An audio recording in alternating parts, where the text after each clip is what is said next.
পর্যাপ্ত পরিমাণে নিরাপত্তা দিতে পারবে না, নিরাপত্তা দেখিয়ে পুলিশ নাকি এটা অনুরোধ করেছিল, সেই জন্যই মাছটা সরিয়ে নেওয়া হচ্ছে। ব্যাপারটা হচ্ছে এটাই, ঘুরে ফিরে আমরা তো রাজনীতির মানুষ, সব জায়গাতে আমরা রাজনীতি বন্ধুরা দেখতে পাই, আর বাস্তবিক অর্থে এখানে একটা রাজনীতি জড়িয়ে আছে। সেই বাইনারি পলিটিক্স হচ্ছে, বিজেপির বাইনারি পলিটিক্সকে করতে সহযোগিতা করলো ক্যালকাটা পুলিশ, পশ্চিমবাংলার প্রশাসন। আরে ধর্মকর্ম হবে, খেলাধুলাও চলবে। স্বামীজি খেলাধুলাকে তো অনেক প্রাধান্য দিয়েছিলেন। ধর্মকর্ম করতে গেলে খেলাধুলাকে বন্ধ করতে হবে, বা খেলাধুলাকে করতে গেলে ধর্মকর্মকে বন্ধ করতে হবে, এই ধরনের কোনো তো বাধ্যবাধকতা নয়। এটা বাইনারি পলিটিক্স তৈরি করার যে অপচেষ্টা চলছে, তার একটা অংশ হিসাবে আজকে দিলীপ ঘোষ খড়গপুরে গিয়ে ফের এমন কিছু মন্তব্য করেছেন, সেটা নিয়ে আমরা বিতর্ক করেছি। দিলীপ ঘোষকে ঘিরে বিক্ষোভ, দিলীপ ঘোষ পাল্টা গলা টিপে দেবে বলে মহিলাদের যেমন ব্যাপারটা হচ্ছে, বিরোধীদের সাথে যে আচরণ হচ্ছে শাসক দলের পক্ষ থেকে আমরা তো দেখছি। আমাদের নিজের বিধানসভা কেন্দ্র, আমি যেখানকার বিধায়ক ভাঙড়, সেখানে আমাদের সাথে কি আচরণ হচ্ছে। ওখানে জাতীয় পতাকা উত্তোলন করতে দিচ্ছিল না, জাতীয় সঙ্গীত মাঝপথে বন্ধ করে দিয়েছিল। কদিন আগেই বারাইপুরে একটা ঘটনা ঘটল, এবং সারা রাজ্যে বিরোধীদের সাথে কি আচরণ হচ্ছে আমরা দেখতে পাচ্ছি। দিলীপ ঘোষ বাবুর হয়ে আমি সাফাই গাইব না, তবে তিনি যে মন্তব্য করেছেন সেই মন্তব্যের আমিও তীব্র বিরোধিতা করছি। কিন্তু তাকে ধরে যেভাবে বিক্ষোভ দেখানো হচ্ছে বিরোধী একজনকে, সেটাও কোনোভাবে কাঙ্ক্ষিত নয়। আর তার প্রতি উত্তর দিয়ে দিলীপবাবু যে কথাগুলো ভাষা প্রয়োগ করেছে, সেই ভাষারও আমি বিরোধিতা করছি। এতেই বিল পাস হয়েছে যে পানশালাতে এবার মহিলারা কাজ করতে পারবে। বিষয়টা দেখছে বিজেপির তরফে বলা হচ্ছে যে এটা রাজ্যের পরিবেশের কি হবে। দেখুন, প্রোগ্রেসিভ চিন্তা ভাবনা নিয়ে যারা চলেন তারা এটাকে বলবেন সাধুবাদ জানাবেন, আর যে কেউ যদি এটাকে বিরোধিতা করে তাহলে বলবেন এই প্রোগ্রেসিভ নয়, অনেক বলে তাকে তাকমা লাগিয়ে দেবে। তো ব্যাপারটা হচ্ছে, দেখুন, আইন থাকার পরেও কিন্তু কোনো কোনো ক্ষেত্রে রীতিটাকে আমরা প্রাধান্য দিই। বাংলার রীতিনীতিতে এটা কি অ্যাকসেপ্টেবল? বাংলার রীতিনীতিতে এটা কি গ্রহণযোগ্য? এটাকে আমাদেরকে ভাবতে হবে। কারণ বাংলার রীতিনীতিতে, বাংলাতে মহিলাদেরকে আমরা কত উচ্চ স্থানে রাখি। আপনারা জানেন, আপনারাও দেখিয়েছেন, গত কয়েক মাস আগে আমাদের এই পরিবারের মেয়ে তিলোত্তমাকে হসপিটালে তিনি ডিউটিরত অবস্থায় তাকে খুন করে, তাকে ধর্ষণ করে, তাকে পৃথিবী থেকে বিদায় দিয়েছে। সেটা নিয়ে বাংলার মহিলারা সুরক্ষিত নয়, এই জন্যই সারা রাজ্য কিন্তু উত্তাল হয়েছিল। বাংলা থেকেই উত্তাল হয়েছিল। পাড়াতে পাড়াতে, মহল্লাতে, জাত ধর্ম নির্বিশেষে তিলোত্তমার বিচারের জন্য আন্দোলন সংগঠিত করেছিল।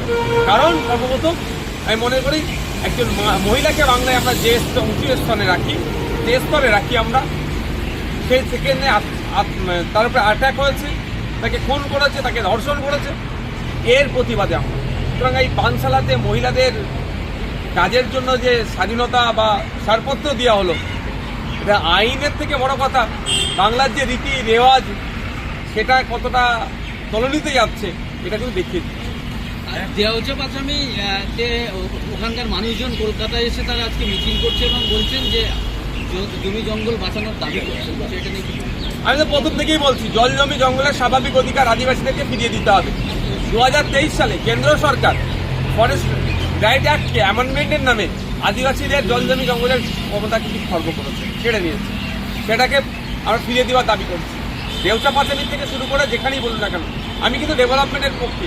কিন্তু এই ডেভেলপমেন্টের নাম করে, উন্নয়নের নাম করে ওখানকার মানুষজনকে উচ্ছেদ করে, ওখানকার মানুষজনের যদি অধিকার না প্রতিষ্ঠিত হয়, ক্ষতিপূরণ পুনর্বাসনের কথা বললেও ক্ষতিপূরণ পুনর্বাসনের কি ব্যবস্থা হচ্ছে?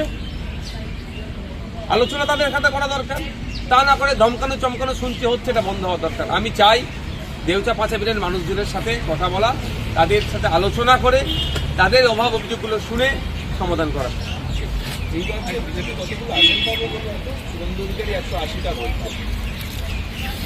দেখুন, ঠিকঠাক যদি নির্বাচন হয়, বাইনারি পলিটিক্স থেকে যদি আমরা ভাঙতে পারি, এদের তৃণমূল বিজেপির বাইনারি যদি আমরা ভাঙতে পারি, অবিজেপি তৃণমূল শক্তিগুলো যদি এক জায়গায় হতে পারি, তাহলে শুধুমাত্র বিজেপি নয়, বাংলা থেকে তৃণমূল বিজেপিকে কিন্তু আমরা পরাস্ত করতে পারবো। যে হতে পারি কেন হওয়ার কোনো না জায়গা দেখুন, নেই। ব্যাপারটা হচ্ছে আমি ব্যক্তিগত বলছি, কোনো জোট তৈরি হলে অনেক আগে থেকে হওয়া দরকার। ভোটের দুদিন আগে জোট তৈরি হয়ে যাবে, একটু প্রচার হবে, এই জোট ইফেক্টিভ হবে না। বিজেপি এবং তৃণমূলের বিরুদ্ধে ঐক্যবদ্ধভাবে লড়াই করতে গেলে অনেক আগে থেকে প্রস্তুতি নিতে হবে। আমি প্রস্তুতি কিন্তু অনেকটা নিচ্ছি, অন্তত 6 থেকে 8 মাস আগে থেকে নিতে হবে প্রস্তুতি। মানে মিটিং মিছিলের প্রস্তুতির কথা বলছি, যে সলতে পাকানোর কাজ আমি শুরু করে দিই, কিন্তু রাস্তায় নেবে অন্তত একসাথে ঐক্যবদ্ধভাবে বিজেপি তৃণমূলের বিরুদ্ধে লড়াইটা অন্তত 8 থেকে 6 মাস আগে মানুষের কাছে আনতে হবে। এই যে ঐক্যবদ্ধভাবে কাজ করার সূচনা কাজ আপনি শুরু করেছেন, আপনি যাদেরকে সহযোগী হিসেবে পাশে পেতে চাইছেন তারা কি শুরু করেছে? দেখুন, আমি আমার দিক থেকে বার্তা পাঠিয়ে দিচ্ছি, এটাই তো আমার ক্ষোভের কথা, এটাই আমার ক্ষোভের কথা। কাদের কাদের বলেছি সেটা এখনই পাবলিক ডোমেইনে আমি ডিসক্লোজ করবো না। আমি বার্তা পাঠিয়েছি, আর কয়েকটা দিন অপেক্ষা করছি, তারপরে কিন্তু আমি পাবলিক ডোমেইনে পরিচিত মুখ করতে বাধ্য হবো। তাদের পাকানো কাজ করছেন, কিন্তু আপনি যাকে পাশে পেতে চাইছেন এই সত্যিকারের কাজে তারা কি আপনাকে সাড়া দিয়েছে? দেখুন, প্রাথমিক পর্যায়ে খবর পাঠিয়েছি, তারা বলেছেন, তাদের আলোচনা চলছে, আর বেশ কয়েকজনের সাথেও আমি কিন্তু বসেছি। প্রস্তাব আমরা রেখেছি তাদের কাছে যে 2026 সালের বিধানসভা নির্বাচনের অনেক আগেই কিন্তু আমাদেরকে মাঠে ময়দানে নেমে যেতে হবে। ওই ভোটের 2 দিন আগে জোট তৈরি করে মানুষকে বার্তা দিলে ওই জোটের গ্রহণযোগ্যতাও তৈরি হবে না, আমরা মুখ থুবড়ে পড়ব। যদি জোটের গ্রহণযোগ্যতা তৈরি করতে হয় তাহলে মাঠে ময়দানে থেকে দীর্ঘদিন ধরে মানুষের অধিকার নিয়ে যেমন লড়াই আলাদা আলাদা প্ল্যাটফর্ম থেকে করছি, সেই আলাদা প্ল্যাটফর্মে না এসে একটা প্ল্যাটফর্মে দাঁড়িয়ে করতে হবে। তাহলে মানুষের কনফিডেন্স বিল্ড আপ হবে এবং মানুষকে সেটাও বোঝাতে হবে যে আমাদের লড়াইটা কোন কোন সেক্টরে মানে কাদের জন্য লড়াইটা। এই জন্য বেশ কিছু জনের সাথে অলরেডি বসে গিয়েছি এবং কিছুজনকে বার্তা পাঠিয়েছি, হয়তো এই মাসের শেষের দিকে তাদেরকে বসতে হবে। দুজনকে কি কংগ্রেস সিপিএম? না, দুটো দল বলে আরো অনেক রাজনৈতিক দল আছে। অবশ্যই জাতীয় কংগ্রেস তার মধ্যে থাকবে, লেফট ফ্রন্টরা তার মধ্যে থাকবে, জাতীয় কংগ্রেসে বার্তা পাঠিয়েছেন? অবশ্যই পাঠিয়েছি। তৃণমূলকে পাঠিয়েছেন? বা অন্যান্যদের তৃণমূল আর বিজেপির বিরুদ্ধে তো আমাদের লড়াই, 2026-এ আমাদের লড়াইটা হবে তৃণমূল আর বিজেপির বিরুদ্ধে। আপনার কি মনে হয় যে এখন সময় আছে জোট করার, নাকি সময় চলে যাচ্ছে? না দেখুন, যত লেট হবে তত আমাদের জন্য ডিফিকাল্ট হবে। যত আগে থেকে আমরা শুরু করতে পারবো, এই জোটের বার্তা বুথ স্তর পর্যন্ত পৌঁছাতে পারবো। না হলে ওই জোটের বার্তা শুধু রাজ্য স্তরের মধ্যেই থাকে। জোটের বার্তা, জোটের গুরুত্ব, জোটের মাহাত্ম্য যদি আমরা বুথ স্তর পর্যন্ত নামাতে পারি তাহলে আমরা সাকসেস হতে পারবো। সেই টাইমটা কতদিন আগে করতে হবে? মানে আপনি টাইম আমি মনে করি 6 থেকে 8 মাস আগে এই কাজে লেগে যেতে হবে আমাদের। মানে হিসেব অনুযায়ী যদি মার্চ মাসের পর থেকে অন্যতম যেরকম দেখা যায় ভোট, তাহলে অলরেডি কিন্তু মার্চ মাস শেষ হতে চলছে, তাহলে কি এখন আর সময় আছে? এপ্রিল মে এর মধ্যে যা হবে ফাইনাল করে আমার মনে হয় সেটাকে পুরো পাবলিক ডোমেইনে ছেড়ে দেওয়া, যে আমাদের এই পিকচার, আমরা এরা মিলে আমরা বিজেপি তৃণমূলের বিরুদ্ধে লড়াই করব, এই পিকচারটা ক্লিয়ার করে দেওয়া দরকার রাজ্যবাসীর আপনি কাছে। বলছেন জোট হলে এপ্রিল মের মধ্যেই হতে হবে, তারপরে করে লাভ নেই? না, নাহলে ইফেক্ট সেরকম ইফেক্ট হয় না। আমরা তো 2021 সালে জোট করে দেখলাম, ইফেক্ট আমার হয়নি কেন? মানে বুথ স্তরে নামাতে পারেনি এর গুরুত্বটা, বা কনফিডেন্স বুথ স্তর থেকে বিল্ড আপ করাতে পারেনি, কারণ সময় স্বল্প পেয়েছিলাম। আমরা যদি এই জোটের গুরুত্ব মাহাত্ম্য যদি আমরা বুথ স্তরে পৌঁছাতে পারি এবং বুথ থেকে মানুষ কিন্তু কনফিডেন্স বিল্ড আপ করাতে পারি যে না এই জোটই পারবে আগামী দিনে বাংলা চালাতে, তো স্বাভাবিকভাবে এই তৃণমূল বিজেপির অত্যাচারের হাত থেকে মুক্তি সবাই পেতে চাইছে। এই সময় নষ্টটা কারা করে? মানে 21-এ কারা করেছিল বা 24-এ? না, 21-এর আমি বিগত দিনের গিয়ে বিতর্কে আমি জড়াবো না। মানে সমস্ত বিতর্ক ছেড়ে আগামী দিনে পার্টিকুলার কোনো পার্টির নামে আমি এখনো বলতে চাই না। পরে বলবো। তবে যাদেরকে যে প্রস্তাব দিয়েছি প্রয়োজনে সেগুলো পাবলিক ডোমেইনে এসে বলবো। মহাকুম্ভের ক্ষেত্রে দেখা গিয়েছে যে 25 লক্ষ টাকা করে কারোর মৃত্যু হলে ক্ষতিপূরণ দেওয়া হবে। কিছুক্ষণ আগে তৃণমূল কংগ্রেসের তরফ থেকে অভিযোগ করা হয়েছে যে মাত্র 5 লাখ টাকা ধরিয়ে দিয়ে গোটা ব্যাপারটা মিটিয়ে দেওয়া হচ্ছে। দেখুন, আমাদের বাংলার বেশ কয়েকজন মহাকুম্ভে গিয়ে মারা গিয়েছে, দুর্ঘটনার শিকার হয়েছে, তাদের সাথে কথা বলতে হবে এক্সাক্ট ফিগারটা কত, সত্যিকারের 5 লাখ দিয়েছে না 25 লাখ দিয়ে তাদেরকে জানতে হবে, তাদের মুখের বার্তাটা নিতে হবে। যদি 25 লাখ বলে 5 লাখ দেয় তাহলে এই বিচারিতার জন্য আমাদের বিরোধিতা করতে হবে, আর 25 লাখ বলে 25 লাখ দিয়েছে 5 লাখ বলে মিথ্যাচার করছে তারও বিরুদ্ধে আমাদের করতে হবে। অভিষেক বন্দ্যোপাধ্যায় কি চাচ্ছেন রাজনীতি অধিনায়ক বলে মনে করেন? আপনি তাকে ভালো বলেন তার রাজনৈতিক দল তাকে অধিনায়ক করবেন, কোচ করবেন, না স্ট্রাইকে পাঠাবেন, নন স্ট্রাইকে পাঠাবেন, না পেস বোলিং করাবেন, না স্পিন করাবেন, সেটা তাদের ব্যাপার।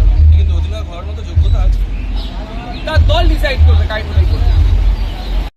ইসরায়েল যুদ্ধবিরতি লঙ্ঘন করে আবার হামলা করছে। চরম অন্যায় কাজ করেছে ইসরায়েল। কদিন আগেই বন্দির বিনিময় হলো, যে এই বন্দি ও ছাড়লে ওদের বন্দি এ ছাড়লো। কিন্তু তারপরে আমরা কি দেখছি যে হঠাৎ করে যুদ্ধবিরোধী চুক্তিকে লঙ্ঘন করে আক্রমণ করে এবং এই পবিত্র রমজান মাসে প্রায় 500-র অধিক মানুষকে শিশু খুন করলো, যাতে নারী ও শিশু বাদ যাচ্ছে। কিন্তু বিশ্ব মানবতা আজকে কোথায় কেন এ নিয়ে প্রোটেস্ট দেখতে পাচ্ছি। কদিন আগে আমি দেখলাম ইউক্রেন রাশিয়া শুনছিলাম যুদ্ধবিরোধী তাদের চুক্তি হতে চলেছে, কিন্তু আবার রাশিয়া ইউক্রেনের উপরে আক্রমণ করছে। বিশ্ব মানবতা আজকে কোথায়? ইউক্রেনের নারী পুরুষ নির্বিশেষে যেভাবে খুন করা হচ্ছে তাদের বিরুদ্ধে কথা বলছে। দুর্ভাগ্যের বিষয়, দুর্বলের পক্ষে কেউ কথা বলতে চাইছে না, সবাদের পাশে থাকার চেষ্টা করছে। আমরা বিরোধিতা করছি। প্যালেস্টাইনের উপরে যে আক্রমণ করছে ইসরায়েল, তার বিরোধিতা করছি। রাশিয়া যেভাবে ইউক্রেনের উপরে আক্রমণ করছে তারও আমরা বিরোধিতা করছি। ইসরায়েল প্রধানমন্ত্রী তিনি বলছেন যে এটা তো কেবল শুরু, পুরো ধ্বংস করে দেবে। দেখুন, অনেকে অনেক কথা বলবে, কিন্তু বিশ্ব যখন